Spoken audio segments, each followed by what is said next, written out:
Hey everybody, it's Amber with Chiloquin Unique Creations.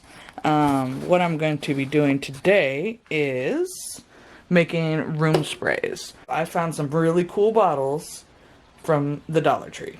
And the Dollar Tree is where I go for like all my sample bottles because there's really no point in buying a large quantity when I only need like 4 or 5 for, the end bits in my product when I'm pouring. And those become samples. Whatever's left becomes the sample. So, I went to the Dollar Tree. I don't know if they're going to keep these. Probably not. These are probably just for, like, misting yourself because of the heat wave. But I found these. So, they come in a few different colors. I've already made a couple of batches. So, this one's lavender, sage, grapefruit, orange, and French lavender. And it's like a spicy, yet slightly sweet lavender.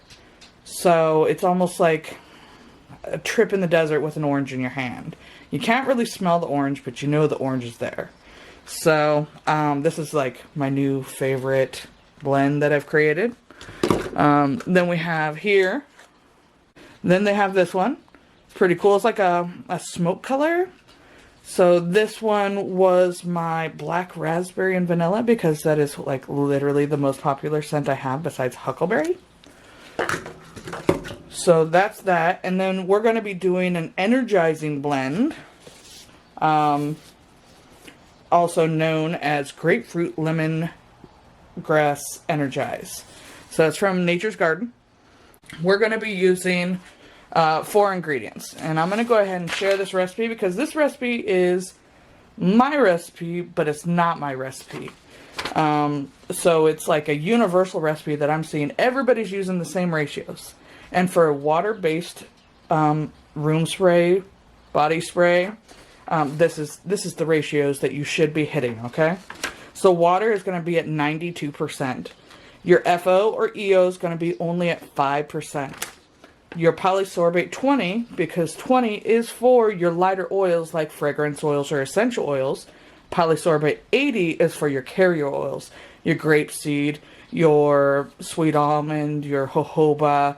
That is what polysorbate 80 is for. And we need to also have a preservative. So I have Jamal Plus, and Jamal Plus is for any formulation that is not over an 8 on the pH scale, okay? So this is not over an 8. There's no acids in this, so we're good. So we're going to be using Jamal Plus, and all of these ingredients you can get from a number of suppliers. You have Nature's Garden, Wholesale Supplies Plus, you have Brambleberry. You can get, like I got my food grade polysorbate 20 because I actually need it for my CBD drops.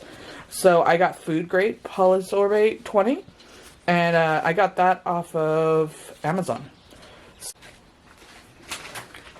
Alright, we're going to start with our water. It's going to be, I'm making 4 12-ounce bottles. So for me, it's going to be 44.16 ounces of water. So I'm actually going to round down to 44.15.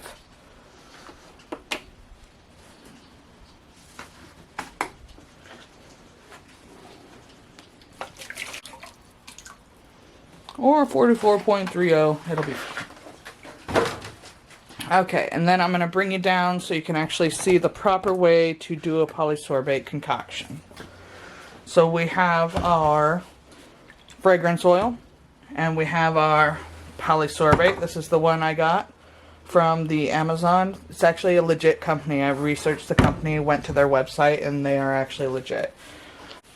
We're going to actually add our fragrance oil and our polysorbate to our scale. So at a 5% for our fragrance oil, because that's what this is.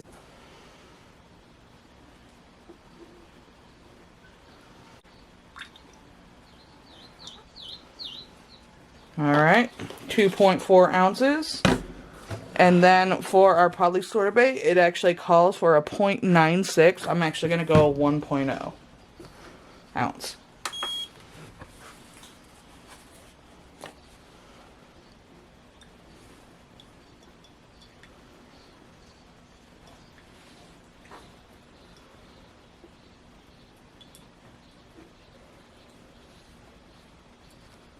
There we go. And so we're going to take this down here.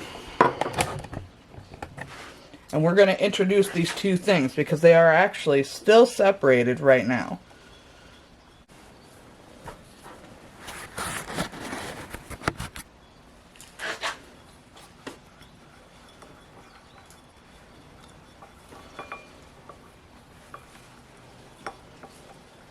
This is your proper way to make sure that the polysorbate binds with the oil and then it will disperse in the water.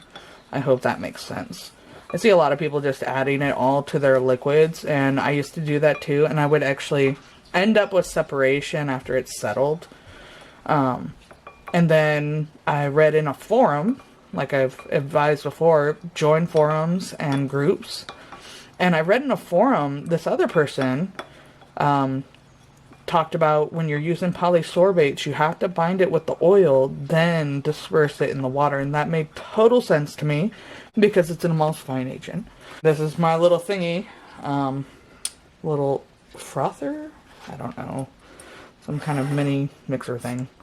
You have to be really careful though because it's like extremely fast in shallow liquids. But just to make sure that it's well combined. We're not going to worry about the bubbles. We're going to take care of those after we finish our mixing. Right? So I'm going to pull you back. We're going to go ahead and combine it with this. Now you're thinking to yourself, but where's the preservative? Preservative's not in yet. So we're going to start our mix. And you hear it struggling already, right? But it's still stirring faster than what I could stir.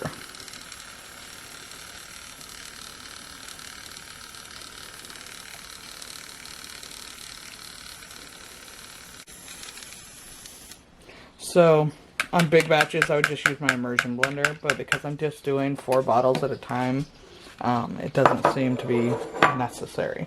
I'm going to pour a little bit of this mix into this bowl.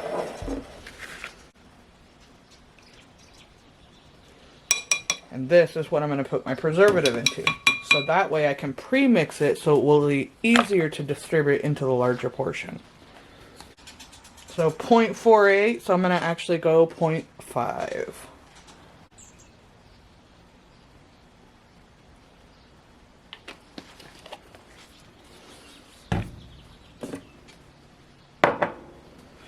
Alright, now I'm going to pre-mix. And you can kind of feel it in there when you're doing it. You can kind of see it.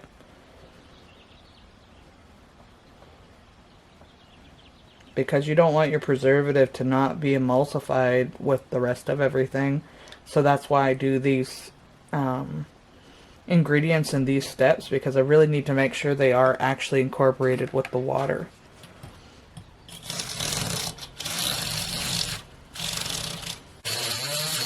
Because if it's all incorporated into this, and it's all broken up, and it's all into separate little molecules and not holding to its own ingredient group, then that means it's going to disperse very easily into water.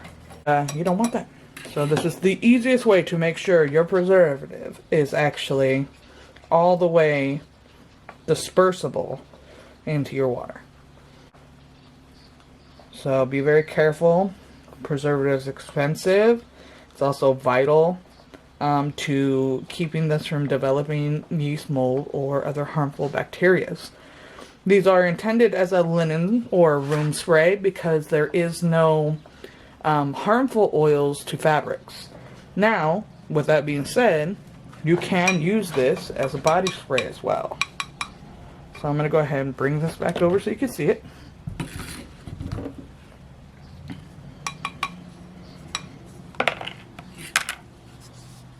And we're going to start incorporating like we did the polysorbate mixture. And any other polysorbate mixture that was in there is now into our main batch. Okay, let it set 10 minutes, open to the air. And we're going to spray the top because we want to be able to see the actual liquid layer. Not a lot of alcohol, just getting rid of the bubbles. And I want you to watch. In 10 minutes, come back and see if there's any oil floating on the top of your mix, then that means you need to either mix it vigorously with a whisk or an immersion blender, or you don't have enough polysorbate in. Emulsification is the mixing of the molecules and making the water and the polysorbate and the oil all bind to create one. So if you do have an oil layer, don't panic. Get yourself an immersion blender, measure up maybe 0.5% more of polysorbate, and you're going to put it in. Very small amount of polysorbate, because you're probably, if it's just a little bit of oil, you're probably on the verge of having enough. But if it's a large amount of oil, then that means you mismeasured, and I would put in 1%, do it, let it set, 1%, do it, let it set, and evaluate how much oil is being bound to the water. You can fix just about anything. This is pretty forgiving as long as you follow those tips on you have to have your polysorbate to bind your oil to make your water all become one. Okay, it is going to stay milky, it's not going to go clear. It lasts pretty long. It's pretty good for like a body spray. If you wanted to turn this from a linen spray to an actual body spray, add some glycerin and maybe some vitamin E, and that's about it. Like, that's what separates a room spray from a body spray. I hope you found this incredibly useful for your journey. If you're going to sell them, make sure that you do it good. And if you're going to just use it for personal, be creative. Alright, you guys have a wonderful day. Stay unique. Be awesome. See you next time.